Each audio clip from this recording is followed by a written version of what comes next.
ہمارا ذہن وسیع ہو کہ اللہ کے ہاں سب کا درجہ ہے، سب دین کے لیے کر رہے ہیں، اپنی دنیا الگ نہیں بنانی ہے کہ ہم تبلیغ والے اور یہ مدرسے والے، یہ غلط بات ہے۔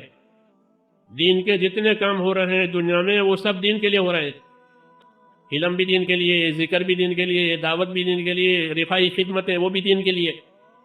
اپنے بارے میں داعی بنو، مدعی نہ بنو۔ مدعی ہمارا ہی کام ہے، ہمارا ہی کام ہے، ہمارا ہی کام ہے، یہ مدعی ہے، اس کے دل میں دوسروں کی جگہ نہیں ہے۔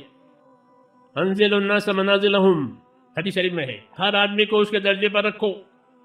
ہاں یہ انصاف کی بات ہے، کیوں کہ وہ بھی ایک کام اللہ کے لیے کر رہے ہیں، ہم بھی اللہ کے لیے کر رہے ہیں، یہ سب حق ہے، حق میں تعاون ہے، حق میں تناؤ نہیں ہوتا، حق میں تناؤ نہیں ہوتا، حق میں تعاون ہوتا ہے کہ یہ بھی حق ہے، یہ بھی حق ہے، یہ بھی سچ ہے، کہ پھر معاون بنو، معاون بنو، ادھر سے معاملت ہوگی، ادھر سے وہ آپ کی معاملت کریں گے، ہم ان کی معاملت کریں گے۔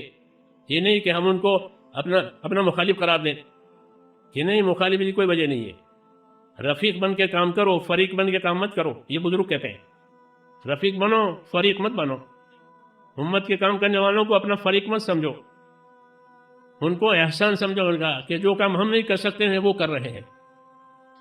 حضور نے مہاجرین کو یہ سکھایا تھا، مہاجرین نے کہا یا رسول اللہ انصار کی بہت قربانیاں ہیں، آدمی ان کے زیادہ شہید ہوتے ہیں، خدمت بھی وہ زیادہ کرتے ہیں، مال بھی وہ زیادہ لگاتے ہیں، نصرت بھی وہ زیادہ کرتے ہیں، تو سارا ثواب تو ان کو ملے گا، ہمیں کیا ملے گا؟ تو ثواب کی فکر تھی، ان کو حسد نہیں تھا، تحقیر نہیں تھی۔ ہاں تو ہمارے اندر نفسانیت ہے، اس لیے تحقیر کرتے ہیں، حسد کرتے ہیں۔ ان کو تو آخرت کی فکر تھی کہ وہ آخرت میں ان کو درجے ہوں گے، ہمارا کیا ہوگا؟ آپ نے فرمایا کہ تمہیں بھی وہ چیزیں مل سکتی ہے جو ان کو ملتی، یہ وہ کیسے؟ فرمایا تم ان کی قدر کرو۔ کس کی؟ انصار کی، کہ انصار کی قدر کرو، ان کی تعریف کرو اور ان کے لیے دعا مانگو۔ انصار کی قدر کرو، ان کی تعریف کرو، ان کے لیے دعا مانگو، تو تمہیں بھی اللہ وہ دے گا جو ان کو دے گا۔ تو ہم کو تو یہ سکھایا ہے کہ جو دین کے دوسرے کام کر رہے ہیں، علم کے، ذکر کے، رفاعی خدمتوں کے، ہم ان کے لیے دعا مانگیں کہ جو کام ہم نہیں کر سکتے تھے یہ کر رہے ہیں، نہیں تو ہمیں وہ کرنا پڑتا۔ ہاں میں ساؤتھ افریقہ گیا اپنے ساتھیوں کے ساتھ، تو ساؤتھ افریقہ ایک ایسا ملک ہے جیسے ایک پھلدار باغ ہوتا ہے، کیوں کہ وہاں کے لوگ مالدار بھی ہیں، دیندار بھی ہیں۔ ساؤتھ کے لوگ مالدار بھی ہیں، دیندار بھی ہیں۔ میں نے کہا تمہارا ملک اور تمہاری حالت اللہ نے ایک پھلدار باغ کی طرح بنا رکھی ہے۔ ہمارے ساتھی ہے، برسوں سے ان کا تعلق ہے ہمارا۔ تمہیں کیسے رہنا چاہیے؟ اب جو ہمارا پھلدار باغ ہے تو لوگ آئیں گے، تو میں نے کہا تمہارے پاس جماعت والے بھی آئیں گے، جمعیت والے بھی آئیں گے، خانقاہ والے بھی آئیں گے، مدرسے والے بھی آئیں گے، رفاعی خدمت کرنے والوں بھی آئیں گے، ان کے بڑے بھی آئیں گے، ان کے چھوٹے بھی آئیں گے، وہ جاتے ہیں لوگ۔ تمہیں کیا کرنا چاہیے؟ میں نے کہا آپ لوگ جو ہیں سب کی قدر کرو، سب کی قدر کرو۔ ان کے بزرگ آئیں تو ان کو اپنا بزرگ سمجھو، حضور نے فرمایا ہے ایسا، جب کسی قوم کا کریم اور بزرگ آوے تو تم اس کو بزرگ سمجھو۔ اذا اتاکم کریم قوم فاکرموہ، یعنی تو اس لائن کے بزرگ آئیں تو ان کی بزرگی کی قدر کرو، ان کے عوام آئیں تو ان کی قدر کرو، ان کے کاموں میں جو مدد دے سکتے وہ مدد دو، اور اپنا جو تمہارا کام ہے تمہارے بزرگوں نے بتایا ہے اس کو اپنا مقصد بنا کر کرو، اور ان کے سب کے ساتھ تعاون۔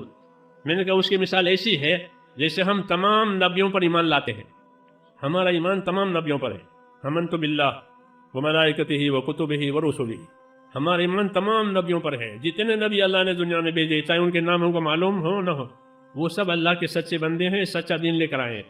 ایک نبی کا بھی کوئی انکار کرے گا تو گیا دین میں سے۔ تمام نبیوں پر ایمان لانا ضروری، تو تمام نبیوں پر ایمان لانا ضروری، ان کو حق پر سمجھنا ضروری، لیکن اتباع اپنے نبی کا کریں گے۔ ایسے کہ تمام دینی کام ہیں ان سب کی قدر کرو اور اپنے کام کو مقصد بنا کر کرو، پھر ہر طرف سے تعاون ملے گا کام کو، ہر ایک آپ کے کام کی قدر کرے گا جس طرح آپ ان کی قدر کرتے ہیں۔ مولانا الیاس صاحب فرماتے تھے کہ دنیا جو ہے مجازات ہے، یعنی جیسا کرو گے ویسا پاؤ گے۔ تو فرمایا جو معاملہ تم دوسروں کے ساتھ کرو گے وہ معاملہ تمہارے ساتھ کیا جائے گا۔ یہ اپنے ساتھیوں سے کہتے تھے کہ جو معاملہ تم دوسروں کے ساتھ کرو گے وہ معاملہ تمہارے ساتھ کیا جائے گا۔ تو اگر تم نے قدر کا معاملہ کیا کہ تو دین کے سارے کام ہیں، ان کے بڑے ہیں، ہمارے بڑے ہیں، تو بڑوں کے نام پر لڑنا نہیں ہے۔ نبیوں میں کوئی اختلاف نہیں ہوتا، ہر نبی دوسرے نبی کو سچا بتاتا ہے۔ ایسے ہم ہر لائن کے بڑے کہ وہ ہمارے بڑے ہیں۔ یہ اسلامی اخوت ہے، اسلامی بھائی چارہ ہے کہ ان کے قدر منزلت کو پہچاننا۔ تو مولانا نہیں فرماتے تھے مجازات، کہ جو معاملہ تم دوسروں کے ساتھ کرو گے وہ تمہارے ساتھ کیا جائے گا۔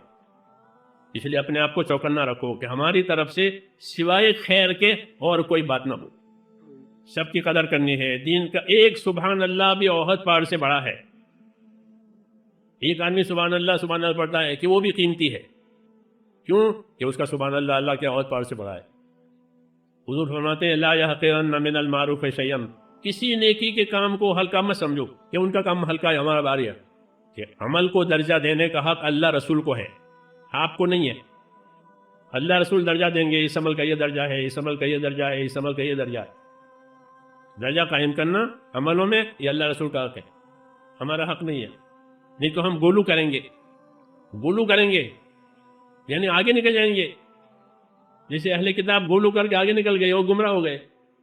اور دین میں گولو بھی نہیں ہے کہ حد سے آگے نکل گئے، اور تقصیر بھی نہیں ہے، کوتاہی بھی نہیں ہے، کوتاہی بھی نہیں کرنی ہے۔ درمیانی چال چلنا، امتن وسطا، درمیانی چال چلو، حق والے کا حق پہچانو، درجے والے کا درجہ پہچانو، تو ہماری دعوت کے حالات اچھے بنیں گے۔